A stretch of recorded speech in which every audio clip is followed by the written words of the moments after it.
noches, bienvenidos a El Salvador. Qué placer volvernos a reencontrar en esto que usted disfruta todas las noches y que se llama 8 en punto. Es un placer poder estar esta noche con todos ustedes. Soy Sergio Méndez, su anfitrión. Noche de jueves, noche de análisis, donde abordamos temáticas de coyuntura de actualidad. El doctor Miguel Fortín Magaña está con nosotros, por supuesto, al igual que el doctor Omar Pastor, a quien hemos invitado con el mayor de los placeres, Juan Ramón Medrano. También, por supuesto, esta noche nos acompaña. Le planteamos la pregunta para que usted sea parte activa de la entrevista 8 en punto. Producción, arrancamos. Dice así: según su opinión, ¿qué tanto cree usted que la economía del país ha avanzado por las políticas del actual gobierno? Un 3%, mucho, 7, poco, 90, nada, 60 votos hasta este momento sin haber iniciado la entrevista 8 en punto. Para que nunca El Salvador cambie lo mejor, nosotros estamos cambiando por ti. Este primer segmento de la entrevista 8 en punto es gracias a la fina participación de Banco Agrícola. Múltiples soluciones digitales para que hagas tus transacciones en el lugar y en el momento que tú más lo necesites. Banco Agrícola hace posible el primer segmento de la entrevista 8 en punto. Y bueno, señores, nos incorporamos en esta tribuna de entrevista y le damos la bienvenida al doctor Omar Pastor. Doctor, bienvenido, un placer. Espero que esté muy bien. ¿Cómo se la semita? ¿Todo va a salir bien? Gracias por acompañarnos. Gracias a Dios estamos aquí nuevamente. Gracias. Y me alegra verte de nuevo y estar con mi pueblo, que Gracias. es mi gente. No le ha servido semita. Le agradezco, doctor. Muy amable, ya se lo comió. El doctor bien, Miguel Fortín Magaña, caballero. ¿Qué un tal? placer. ¿Cómo está? Gracias. Qué gusto verlo. Gracias. El doctor también, bueno, también nos acompaña Juan Ramón Medrano, con su permiso, caballero, un placer también. Gracias por venir a su casa. Gracias por invitarme. Señores, arrancamos con el tradicional collage de noticias que hemos articulado esta noche para todos ustedes como punto de partida de lo que vamos a conversar. Y es que esta noche vamos a hablar, por supuesto, caballeros, del discurso del presidente de la República sobre el rumbo que lleva nuestro país según la gestión que él está implementando, y por supuesto el discurso de fin de año del 2017. Presupuesto General de la Nación del 2018 no fue aprobado en la Asamblea Legislativa. Eso sí, los bonos, señores, eso sí se lo llevaron los aguinaldos y el pago pese a resolución de la Sala de lo Constitucional. Impacto que tendrá la no renovación del TPS. Para muchos ya tiene cartel de liquidado. El 8 de enero se va a saber. Balance general del escenario político-económico. Me desplazo, producción, acompáñenme, dice así: el buen rumbo del país según el presidente Salvador Sánchez Serén. El gobierno baja 200 millones en deuda ante la presión opositora. El Faro, Arena y el FMLN han usado repetidamente la política de seguridad con fines electorales. Diciembre sigue con alza de homicidios según seguridad. Corte de Cuentas de la República no logra determinar el origen de los fondos efectivos que utilizó el señor Funes para pagar viajes. Peritaje confirma que Elmer Charlé y su esposa recibieron 15.2 millones de dólares provenientes del erario público del Estado. Autoridades preocupadas por incremento de quemados por pólvora. Aprueban ley administrativa para reducir trámites. El Salvador pide al Papa que interceda por compatriotas amparados en el estatus de protección temporal. Me incorporo rápidamente e inicio, doctor Omar Pastor. ¿Qué opinión le merece a usted el discurso dirigido a la nación el lunes de esta semana en cadena nacional por parte del presidente Salvador Sánchez Serén? Bueno, de acuerdo al discurso, estamos en el país de las maravillas. De acuerdo al discurso del presidente, aquí nadie padece de hambre, de necesidades básicas, pero si vemos la realidad es que sí existen problemas serios de pobreza, de violencia, que yo siempre he dicho, son dos tipos que hay que calificarlos correctamente. Una cosa es la delincuencia y otra cosa es un conflicto armado interno, y que más parece como que las pandillas fueran empleados de determinados institutos o determinados órganos de gobierno. Entonces, ¿cómo puedo yo aceptar un discurso que no es cierto? Es decir, aquí hay demasiada pobreza y hay demasiado aprovechamiento por determinadas personas que hoy son millonarias y antes uno los conoció como personas corrientes y normales. Es lo que yo te puedo decir al respecto, sin llegar al insulto, sino midiendo las cosas en su verdadera dimensión. Doctor Fortín Magaña, su opinión también, por favor. Bueno, yo creo que en el curso de la nación un mandatario tiene pues la obligación de destacar las cosas que a juicio de él y su gobierno pues sean o hayan sido exitosas, y eso pues yo lo entiendo y me parece totalmente lógico. También es obligación del presidente de la República, digamos una obligación moral, si ustedes quieren, dar un sentido positivo a las cosas para que haya una esperanza y esa esperanza se renueve el próximo año, y así los políticos tienen que ejercitar, digamos, algunas funciones que son propias del cargo porque están escritas en la ley, y otras que son funciones inherentes al cargo por su propia naturaleza, como repito, levantar el ánimo, dar esperanza, dar un mensaje de animosidad positiva para esta Navidad.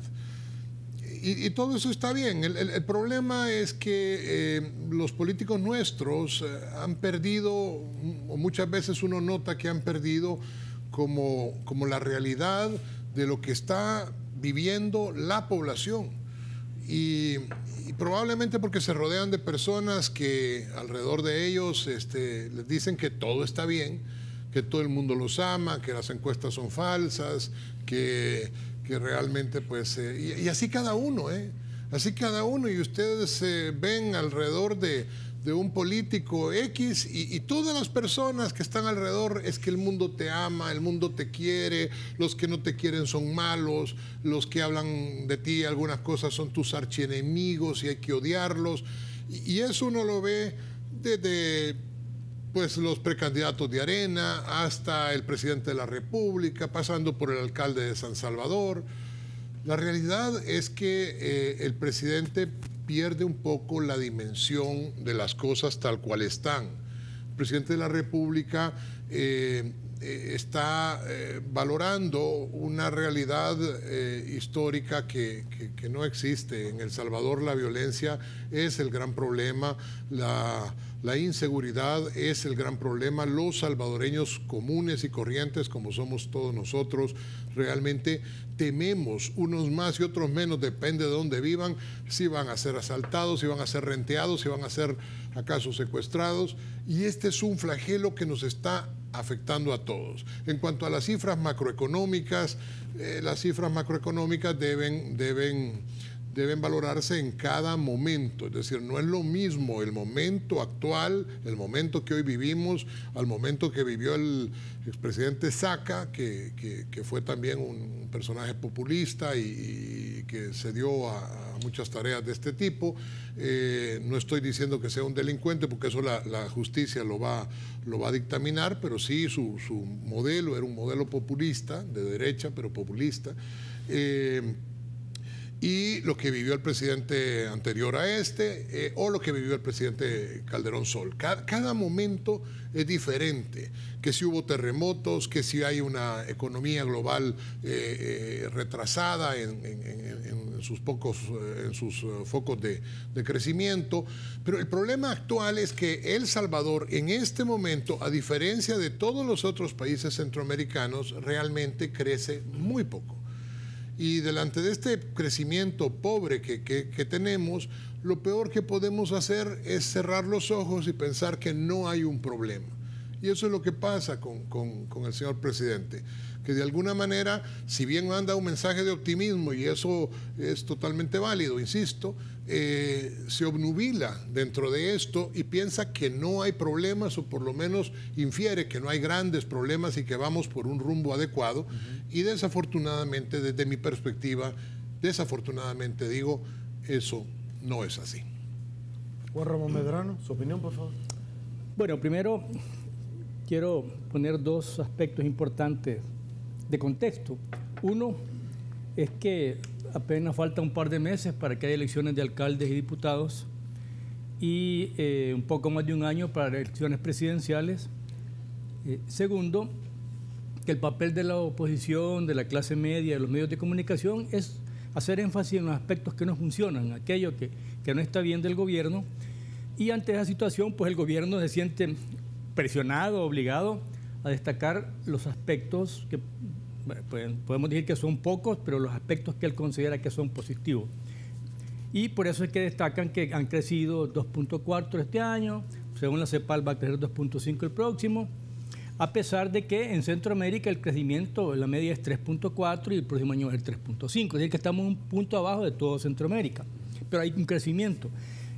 Destacan que hay alrededor del 30% de disminución de homicidios, aunque este mes ha habido un incremento del 20%.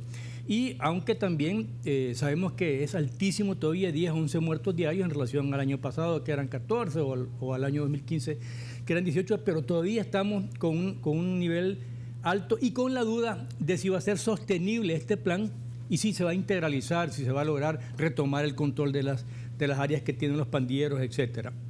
Y el otro aspecto que también tiene que destacar el gobierno son los programas sociales y los subsidios.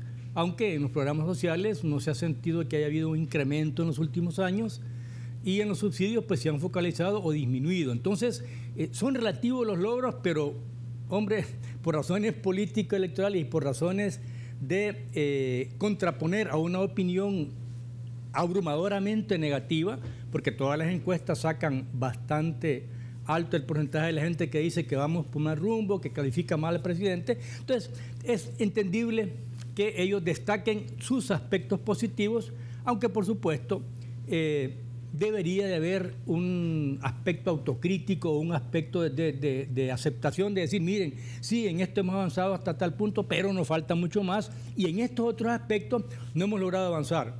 En concreto, por ejemplo, la polarización política, aceptar que ahí es doble carril, que los dos son responsables, Arena y el FMLN. No es solo culpa de uno. Eso, por ejemplo, no se ha dicho, o el hecho de que se ha disminuido apenas un poco la pobreza extrema, pero que la pobreza en general, pues parece ser que no ha disminuido mucho.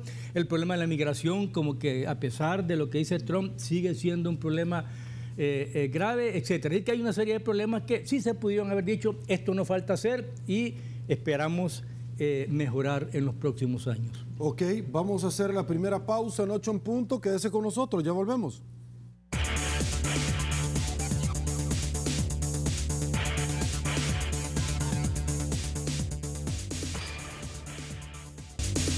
Muchísimas gracias, El Salvador, por su preferencia. Estábamos transmitiendo nosotros en Facebook interrumpidamente con los caballeros de esta noche. Juan Ramón Medrano, voy con usted.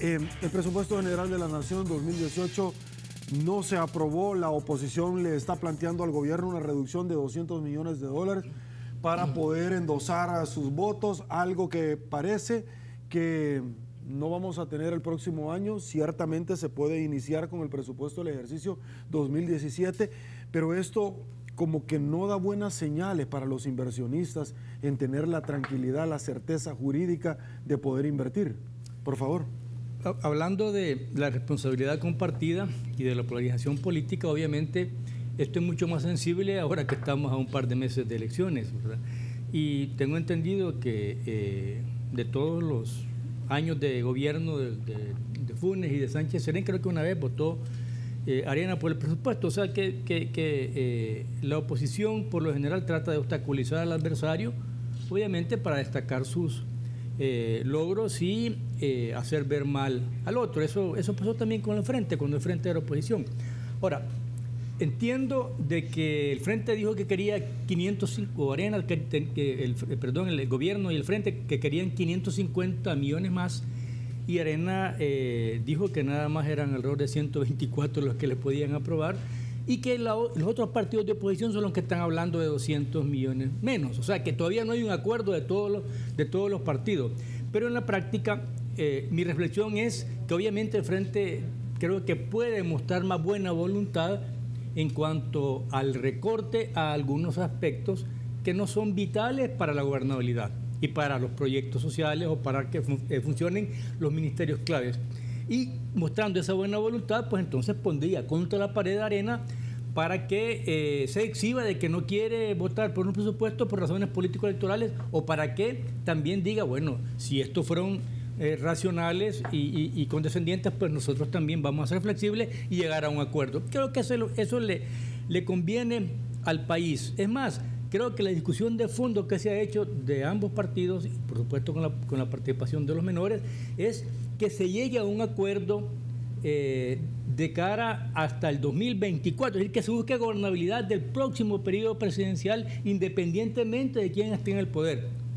Eso, por supuesto, en cuanto a presupuesto, en cuanto a deuda internacional y en cuanto a la deuda interna, lo cual me parece a mí interesante. Ojalá y se lograra. Voy contigo, doctor Omar Pastor, también sobre este tema. ¿No hay presupuesto para el otro año? Es que mira, se puede empezar con el que tenemos ahorita. No, el problema yo lo veo desde otra óptica, y es la siguiente. Sencillamente yo, como ciudadano salvadoreño y como profesional del derecho, considero que los partidos políticos, cuando se trata del servicio que en un momento determinado se le va a dar al pueblo salvadoreño, se le va a servir a la gente, no deben haber opositores ni de un lado ni del otro, sino ver con los dos ojos cuáles son las necesidades que se necesita suplir en el país para que el país camine por caminos amplios, anchos y correctos. Pero como aquí, vuelvo a la partidocracia, entre ellos mismos se tienen desconfianza, entonces fíjate que aún así, con la desconfianza que existe y con los intereses electoreros que vienen, creo que bien se podría conformar una comisión para que supervise los gastos que lleguen en el presupuesto, para ver si se van a utilizar en las cuestiones o cosas que se está previendo resolver el próximo año. Pero no, aquí se oponen por oponer, sin pensar en que lo que se quiere es suplir necesidades de la gente que no han tenido la oportunidad hasta ahora de siquiera comer 2 tiempos. Entonces, cuando ellos se ponen en ese plano, le están negando un derecho humano a la gente, le están negando la democracia al pueblo, y se está demostrando lo que es la partidocracia. Doctor Fortín, voy con otro tema. Bueno, el presupuesto general del 2018 no está aprobado. ¿Su opinión? Eso realmente era de esperar. Efectivamente, como Juan Ramón lo decía hace un rato, ya es la historia, pues. O sea, el FMLN no aprobó los presupuestos cuando Arena era gobierno, y Arena no aprueba los presupuestos cuando el FMLN es gobierno. La realidad es que lo que sí queda como muy claro es que no nos podemos seguir endeudando innecesariamente. No podemos continuar con una situación que ya no podemos pagar, pues más del 60% del Producto Interno Bruto está endeudado, y simplemente no somos nosotros los que lo vamos a pagar, no lo van a poder pagar ni nuestros hijos ni los hijos de nuestros hijos. Por el otro lado, el Banco Mundial ha hecho una sugerencia sobre esta condición desde hace ya algún tiempo, en donde le ha pedido, entre otros actores, al gobierno y al partido principal de oposición, que se reúnan para hacer un pacto fiscal y para trabajar juntos hacia o de caras inclusive a los comicios hasta el 2024. Pero nunca se ha podido. Desde la perspectiva de la gente del Banco Mundial con la que yo he platicado, ha habido varios bemoles, pero al final el pacto fiscal como que no se firma. Y no se firma, digo yo, porque nadie se quiere comprometer a cosas que el mismo Banco Mundial ha sugerido, como por ejemplo, que esto es terriblemente impopular, el aumento del IVA del 13 al 15%, por ejemplo. También un congelamiento de los salarios, disminución de gastos en publicidad y todas estas cosas. Y obviamente el gobierno actual y el próximo gobierno, sea del signo que sea, a lo mejor tampoco tiene como mucho interés en esto. Pero necesitamos urgentemente un pacto fiscal y necesitamos urgentemente un pacto que nos garantice la gobernabilidad, no solo hasta el 2019, sino del 2019 hasta el 2024 y después del 2024, lo que al final sería la primera vez que tendríamos una política de Estado sobre la cuestión económica como tal. Juan Ramón Medrano, se están haciendo esfuerzos. El canciller de la República ha viajado a diferentes instancias internacionales hacia los Estados Unidos de Norteamérica solicitando apoyos para los connacionales, la refrenda del estatus de protección temporal y la nota que veíamos nosotros, productor, acompáñeme en el tradicional collage de noticias, donde se le ha solicitado al Santo Papa que pueda intervenir, al Papa Francisco, de una u otra forma poder hacer gestiones ante, para muchos, aquí lo tenemos, decisión que prácticamente ya está tomada por la administración del presidente Donald Trump. Por favor. La verdad es que la voz del Papa es una voz fuerte que se escucha en el mundo, pero también sabemos que es una voz crítica del gobierno de Trump. También escuché al ministro Hugo Martínez decir que hay varios congresistas norteamericanos, tanto demócratas como republicanos, que están también ellos implementando ahí una gestión, una iniciativa para ver si se prorroga el TPS. Pero yo creo que el gobierno está haciendo todo el esfuerzo posible, aunque en el fondo, los que de alguna manera conocemos sobre la situación política nacional y un poco de la situación internacional, sabemos de que Trump tiene una política clara de decir no al TPS, y él es la voluntad que al final va a decidir esto. O sea, la presión nuestra sirve, la participación de los congresistas, qué bueno. El Papa pues es un hombre con mucha sensibilidad social y es un líder que es escuchado, pero creo que eso no va a ser suficiente. Ahora, por supuesto que eso no implica que los 190,000 salvadoreños van a ir todos corriendo para acá y se van a dejar capturar inmediatamente porque están ilegales. Obviamente no, pues. Si se fueron ilegales, la gran mayoría van a ver cómo se mueven allá y que no los agarren, si tampoco no son babosos, como decimos un buen salvadoreño. Pero es una realidad que creo que tiene en este sentido dos aspectos fundamentales. Uno es el hecho de que a nosotros las remesas nos sirven un montón y que la migración ayuda un poco a bajar esa presión de la falta de empleo en el país. También es cierto lo otro, y es de que están obligados los gobiernos y los partidos políticos y la empresa privada y todos los salvadoreños a buscarle solución al problema de la falta de empleo, de la falta de oportunidades para nuestros jóvenes, para que no tengamos esa migración. O sea, ese es el reto grande. Por supuesto que lo de hacer gestiones y ver que el TPS siga es bueno, pero lo fundamental es cuáles son las políticas para evitar que nuestra gente se vaya. Ese es el punto de fondo. Doctor. En efecto, es una realidad que la gente se va por necesidad.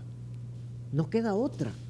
Porque aquí no hay trabajo, no hay empleo, es decir, y corren el peligro de ser muertos al salir de la casa, porque hay, yo no digo delincuencia, hay un conflicto armado que no quieren entenderlo así, porque no les conviene, ya que este conflicto existente, teniéndolo nada más como delincuencia, les produce votos a 2 partidos, a 3, a 4 partidos, les produce dinero, y todo feliz, aunque estén muriendo un montón de policías y estén muriendo salvadoreños.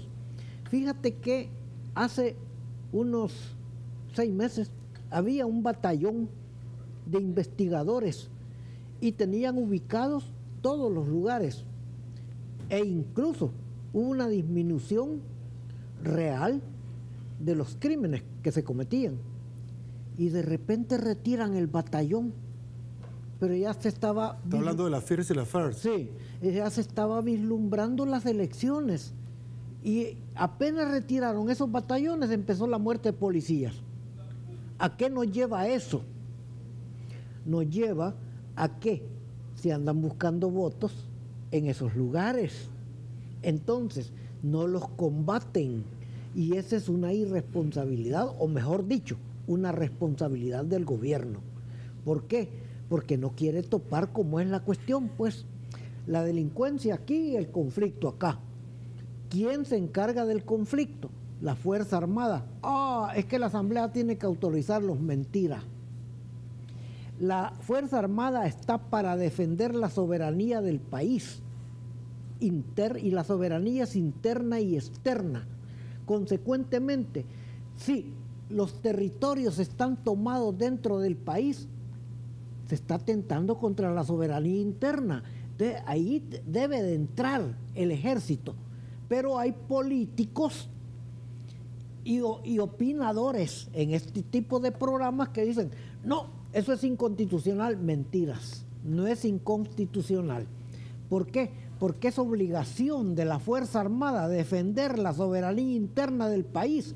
Y aquí los territorios están tomados por las pandillas y no hacen nada. Lo que sí es cierto, Omar, es de que nadie se quiere echar el trompo a la uña de sacar al ejército, pero al ejército de verdad, no 5.000 o 2.000 o 3.000 policías que acompañan, soldados que acompañan a la policía, no, al ejército desplegado para que retome los lugares tomados por... Y que se quede ahí. Pero eso solo va a ser posible si hay un acuerdo nacional, porque cada uno de los partidos no tiene la fuerza suficiente. Si todos se juntan y dicen, vamos a combatir de frente a la delincuencia con el ejército, con la policía y con todos los hierros, sería otra cosa. Ahora, 1 y 2, debe de haber una solución a la par de la represión.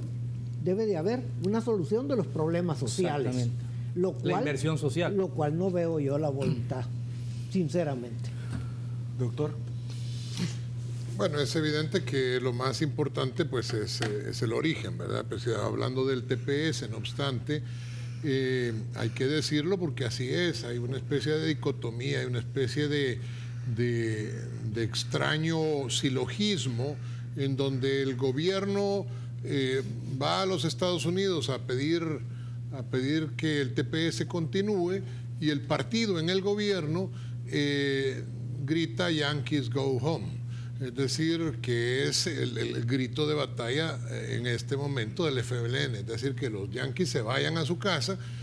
El problema es que creo que no se han dado cuenta que ellos están en su casa, que somos nosotros los que estamos allá y que de alguna manera cuando nosotros gritemos Yankees go home, los gringos van a gritar Guanacos go home. Y cuando eso pase, aunque es cierto que esto no va a ser la diáspora de un día a otro y que no van a andar Hitler detrás de los judíos en guetos, pero la realidad es que el tratado, el estatus de protección temporal que les daba bastante tranquilidad a casi 200.000 salvadoreños, realmente va a desaparecer. Y esto es gallo cantado, como dicen en mi pueblo. ¿Por qué? Porque desafortunadamente, efectivamente, Trump lo dijo desde el principio, el presidente Trump dijo que parte de su política iba a ser parar la migración ilegal y este tipo de cosas, pero, hombre, ahí tienen ustedes a Honduras, con todos los problemas que hoy por hoy tiene Honduras, que es harina de otro costal. Pero el estatus de temporal, de protección temporal, se lo han postergado o lo han dado para 6 meses más. Haití no, Nicaragua tampoco, y nosotros seguramente tampoco. Es que uno tiene que ver cuáles son sus aliados y qué es lo que uno quiere, pero uno no puede ser incongruente con lo que hace y con lo que dice. Porque la congruencia en el estilo de vida de todos los humanos es importante. Si uno de verdad piensa, como el caso mío, yo realmente quiero al pueblo y al gobierno de los Estados Unidos, no a este en particular, sino que yo he sido, pues, francamente, he querido a ese pueblo. Me parece que son un pueblo realmente bondadoso y que ha ayudado a El Salvador por mucho tiempo.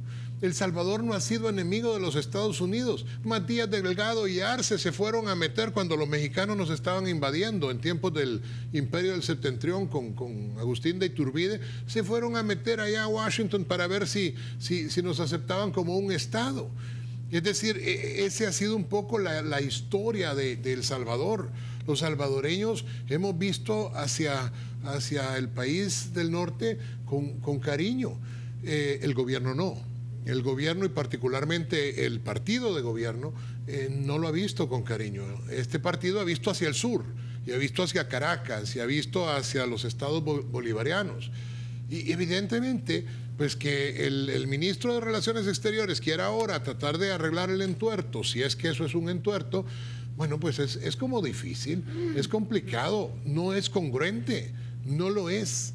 No le podemos pedir a una persona que nos ayude y escupirle a esa persona. No podemos decirle que se meta, y así lo dijo el señor Handel, y eso a mí no se me olvida, que se meta por donde le quepa ¿cómo se llama? El estatus de protección temporal.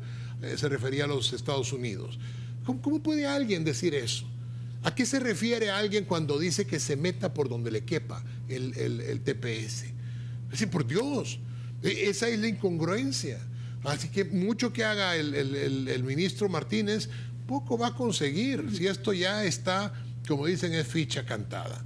Ahora, que es nuestra obligación tratar de hacer que el país sea suficientemente atractivo para que no haya este tipo de migraciones, claro que sí. Y ese era el sentido del anterior presidente de los Estados Unidos cuando hizo esta alianza en donde iba a haber, con el Triángulo Norte, cuando iba a haber la situación con el corredor, ¿cómo se llamaba? Lo del norte y en el sur, que ya no se hizo, el Fomilenio, el Fomilenio. El segundo compacto. Pues sí, pero eso ya no se hizo también porque volvemos a la misma historia. Y la idea es que se iban a hacer polos de desarrollo de tal manera que las personas no tuvieran que emigrar hacia los Estados Unidos, porque esa es una tragedia. Yo como médico y como profesor de una universidad considero, por ejemplo, que es una verdadera tragedia que el 62% de los alumnos que salen de medicina, de los alumni, es decir, de los exalumnos de medicina, de la universidad donde yo trabajo, vivan en el extranjero y ejerzan en el extranjero. ¿Qué quiere decir eso? Que la capa pensante, que la capa que de alguna manera puede cambiar las estructuras cuando haya que cambiarlas y no cambiarlas por cambiarlas. Cuando todo esto pasa, cuando esa capa de muchachos se va a otras tierras, entonces el país está perdiendo una generación, y eso es dramático y trágico. Y estamos nosotros en la obligación, todos juntos, de derecha, de izquierda, de centro, de lo que ustedes quieran, todos juntos, de encontrar una solución, porque no podemos pretender que venga alguien desde afuera y nos resuelva los problemas. Hemos dejado de confiar en las instituciones salvadoreñas, hemos dejado de creer en nosotros, y lo único que gritamos es: ¿quién podrá defendernos? Y no puede seguir siendo así, tenemos que ser nosotros los que nos defendamos. Juan Ramón Medrano. Bueno, mire, yo creo que lo que sí es importante en la reflexión que hay que hacer es de que la delincuencia y la falta de empleo son dos problemas que tienen varias décadas. O sea, obviamente el problema de la delincuencia empezó antes de la guerra, se fortaleció después de la guerra, y durante los 4 gobiernos de Arena y durante los 2 gobiernos del FMLN esto ha continuado. Esa es una realidad que hay que ver. El problema del endeudamiento, igual, el endeudamiento empezó con los 4 gobiernos de Arena, siguió con estos 2 gobiernos, y no hemos logrado encontrar la forma de evitar ese endeudamiento y hacer el equilibrio económico entre lo que gastamos y lo que logramos percibir como Estado y lograr exportar más, etcétera. Pero uno de los graves problemas que está ahí transversal en todo esto es la polarización política, la falta de acuerdo mínimo básico de gobernabilidad. Es que mire, eso está tan graficado que hasta en las elecciones no solamente votó el 50% por Arena y el 50% por el Frente, sino que hasta ganó 7 departamentos el Frente y 7 departamentos Arena. Eso le dice a usted que no puede uno de los dos gobernar solo, que entienda, que se sienten y que busquen un acuerdo básico. ¿Por qué? Porque mientras uno le ponga piedras al otro, ¿quién sufre? Nosotros, el país. Entonces, eso es una cosa elemental, básica. Por eso, el Fondo Monetario, el Banco Mundial, el embajador de Estados Unidos, para decir los que más inciden acá, pues, ellos han insistido, señores, la polarización es un mal grave que tienen que resolver ustedes. Ahora, Juan Ramón, mira. déjeme decirle algo porque a mí me parece sumamente interesante lo que ustedes acaban de decir. Está bien, nosotros hemos hablado, doctor Fortín Magaña, mire que con palabras como muy románticas, donde cada uno deben de llegar a aquel destino, de brindarse la oportunidad. Pero es que mire, si el presupuesto 2018 no se ha llegado a aprobar, no es por una negociación, sino que porque los negocios de ellos no han llegado a feliz término. Nosotros vemos que hay humo blanco, que hay detrás de todo eso. Hay un maletín negro, hay cuantas contrataciones en el gobierno, es decir, hay cosas que nosotros no sabemos. Entonces, el tema Juan Ramón Medrano es bien sencillo. Mire, quitemos la polarización. ¿A qué costo? ¿A qué costo? O sea, no, mire, pero es que ya brindémosle la gobernabilidad. Sí, los partidos chiquitos. ¿A qué costo? Nosotros vamos a seguir pagando el mariachi para que ellos toquen la canción. No. Porque nosotros no sabemos realmente cuáles son las negociaciones. Sí. ¿O miento? Correcto. Doctor. Bueno, sí, no, lo que pasa es que la polarización innecesaria realmente nos está destruyendo, pues. Claro. O sea, ahora hay cosas donde uno polariza porque ni modo, tiene que polarizar, pues. O sea, ¿qué explico yo? Si a mí alguien me dice que, qué sé yo, que mi mamá es una tal por cual, y yo me quedo callado y decir, bueno, pues, puede que no polarice, pero obviamente es necesario que en un momento determinado yo ponga la cara y diga, bueno, ¿qué le está diciendo a mi madre? Pues, o sea, aunque uno en estos programas se acostumbra hasta que a la tatarabuela lo insulten, ¿verdad? Porque realmente ahí aparece una cantidad de insultos para todo lo que hablamos. Pero lo que digo, ya hablando en serio, es que hay momentos en donde uno tiene que mantenerse firme en sus principios. Esto es algo que es valioso. Pero la polarización innecesaria, la polarización que nos lleva nada más a una condición de tú sos malo porque no pensás exactamente igual que yo, es que esa es la esencia de la antidemocracia. Ese es por decirlo de alguna manera, recordando la famosísima frase que ya tengo al mundo entero aburrido de repetir, me parece espectacular, de Voltaire, diciendo: yo, señor, moriría por su derecho a no estar de acuerdo conmigo. Es decir, esa es la esencia de la democracia. Poder decirle a la otra persona, usted no está de acuerdo conmigo, ok, vamos a discutirlo, vamos a llegar a un punto, pero yo moriría por su derecho a no estar de acuerdo conmigo. Y eso es lo que hemos olvidado en El Salvador. En El Salvador no se trata de no tener un punto de vista, se trata de no vernos como enemigos y se trata de entender que el barco es un barco común, que no se hunde solo para la mitad de la población, porque lo que usted decía es cierto. O sea, a la mitad de los ¿cuántos fueron? 7 y 7, ¿verdad? 7 y 7. 7 y 7. Y hubo una elección en San Salvador en donde la Violeta Mengíbar creo que ganó por 50 votos, una cosa por el estilo. Exactamente. O sea, estamos totalmente a la mitad. Pero uno puede entender que solo debe ser adversario político, que hay distintas maneras de entender las cosas. Yo tengo totalmente claro en lo que creo y cómo lo creo. Y puede ser que no esté de acuerdo con mis compañeros panelistas en un montón de cosas. Pero de aquí vamos a salir y vamos a salir tan tranquilos como siempre. Esa es la democracia. Y si este miserable de Sergio nos invitara unas pupusas, pues iríamos a comer pupusas después. Mira, fíjate que yo creo que nosotros participamos a veces del odio. A veces participamos también de esa santificación de unos y satanización de los otros. Nos encontramos en una situación, decía el doctor, es que aquí hay una polarización. Y ponía el ejemplo bien concreto: si a mí me insultan a mi querida madre, pues hombre, yo voy a reaccionar. Pero el punto está en que los Estados Unidos, que a veces defienden mucho o defendemos mucho, en toda la historia de los países latinoamericanos son los que han mandado las tiranías más grotescas de América. Y por eso existe esa satanización de los gobiernos del Estados Unidos, no del pueblo de los Estados Unidos, que es otra cosa. Eso por un lado. Estamos satanizando a unos para santificar a los otros, cuando los otros también tienen pecados.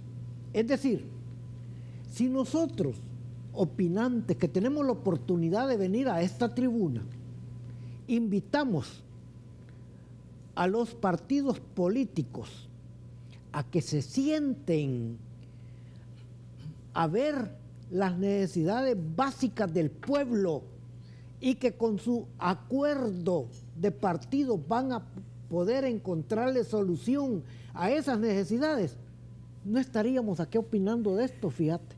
Opinaríamos de otras cosas. Claro. Pero la satanización del partido Arena para el otro y de este para aquel, eso no da lugar a que se sienten como personas civilizadas y como personas pensantes. Esto es lo más grave, como personas pensantes que están viendo las necesidades y las desgracias y sufrimientos de un pueblo que sufrió 70,000 muertos para encontrarse en esta triste situación. ¿Por qué? Porque han habido más de 40,000 millones de dólares de evasión de impuestos. ¿Por qué? Porque han habido sobresueldos aprovechándose de las funciones públicas. ¿Por qué? Porque hay un montón de funcionarios de X o Y partidos, no me importa, que se han apropiado de los dineros del pueblo. Entonces, cuando eso está sucediendo, vaya, yo les propongo una cosa a estos señores políticos. Inventó, ¿okay? Ibas a decir politiquero, te vi la intención. No, quería decir otra cosa, pero les propongo una cosa, borrón y cuenta nueva, y que se sienten a razonar en favor del pueblo. Es que mi punto, Sergio, ¿me puede aguantar un ratito? Voy a pausa porque...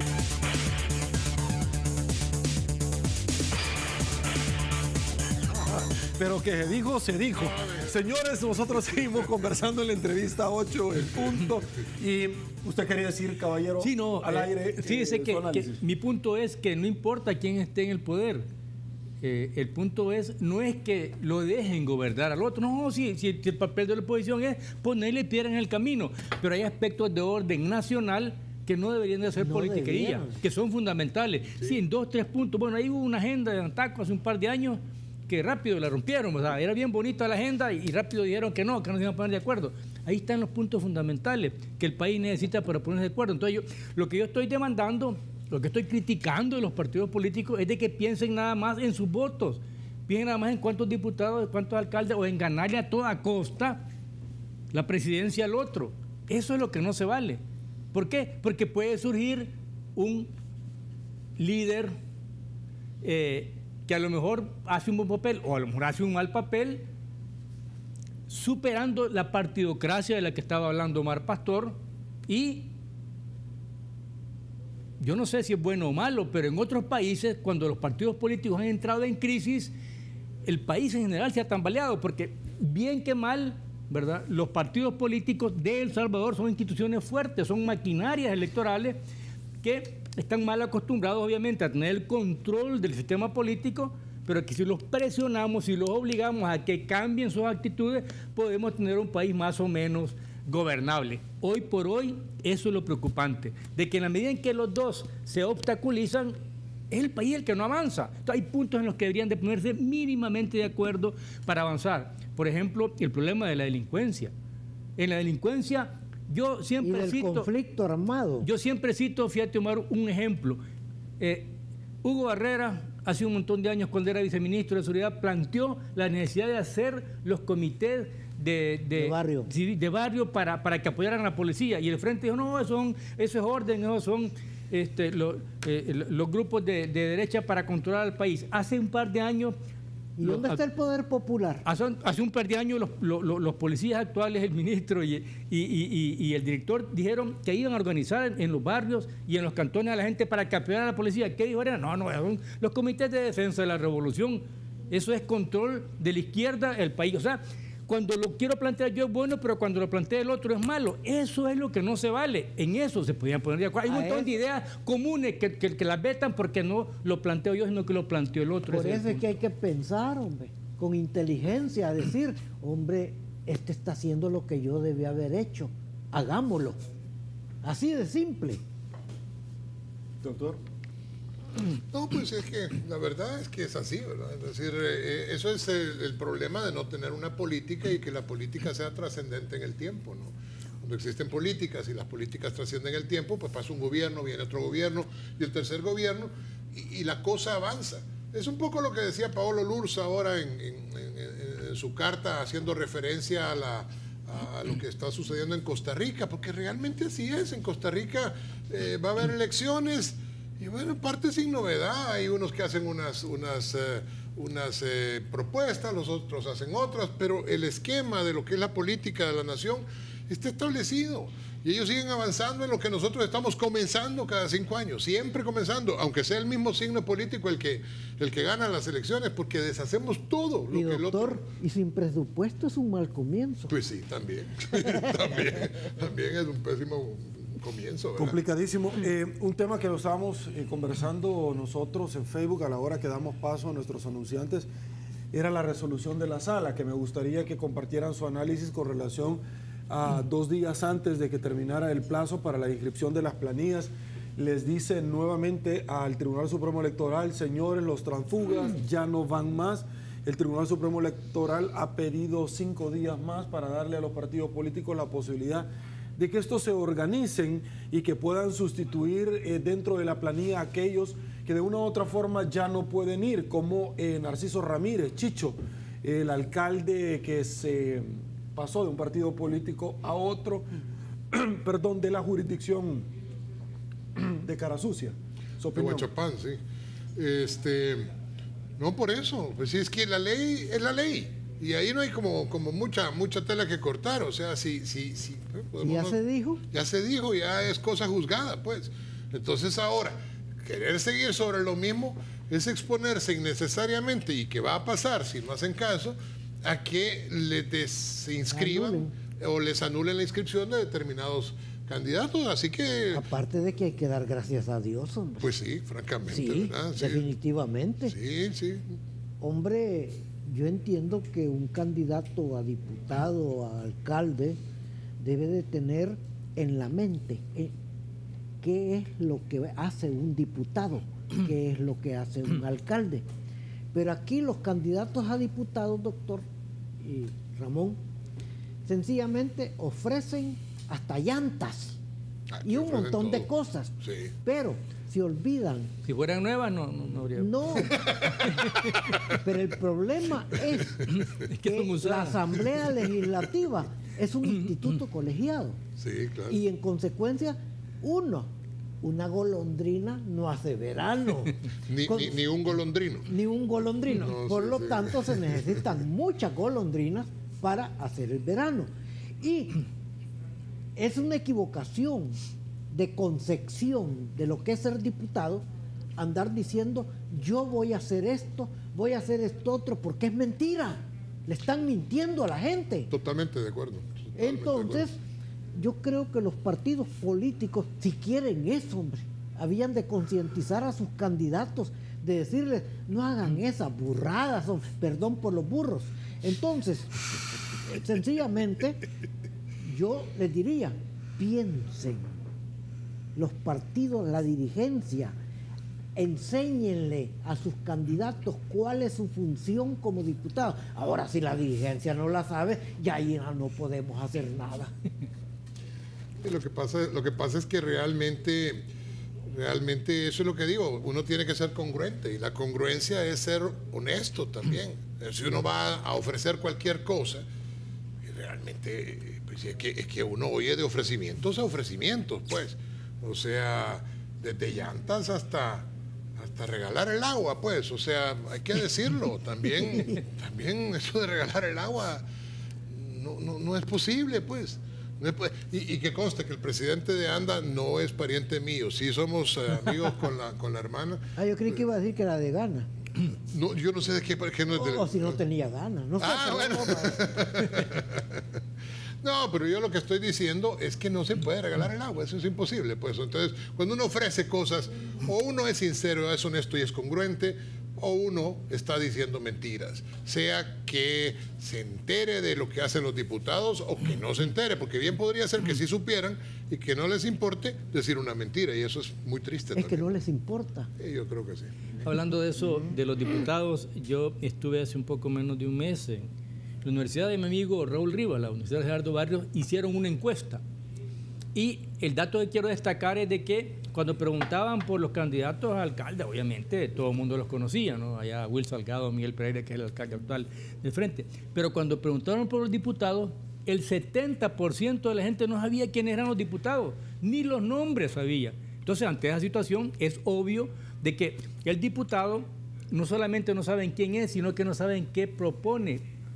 ¿Para qué sirve? Sí, va, porque lo ven en la Asamblea, pero ¿qué propone para ser mejor diputado? Y que eran hijos de la patria. Entonces, ahí tienen ustedes, señores, de que por qué se traslapa la campaña presidencial o se monta sobre la campaña de alcaldes y diputados, porque necesitan liderazgos nacionales para generar expectativa a los partidos políticos, porque los diputados, por lo general, no generan esa expectativa y más bien volvemos al problema de que el partido político y la Asamblea Legislativa y la Corte no se salva de eso, y la Corte Suprema de Justicia están en los últimos lugares de la opinión pública nacional. Los ven allá en el fondo porque tienen mala fama, tienen mala imagen. Eso es lo que tienen que cambiar, con hechos, con propuestas y bueno, también dándose a conocer porque no los conoce la gente. Ok, vamos a hacer una pausa, aguánteme un ratito, por favor, seguimos en Facebook, volvemos.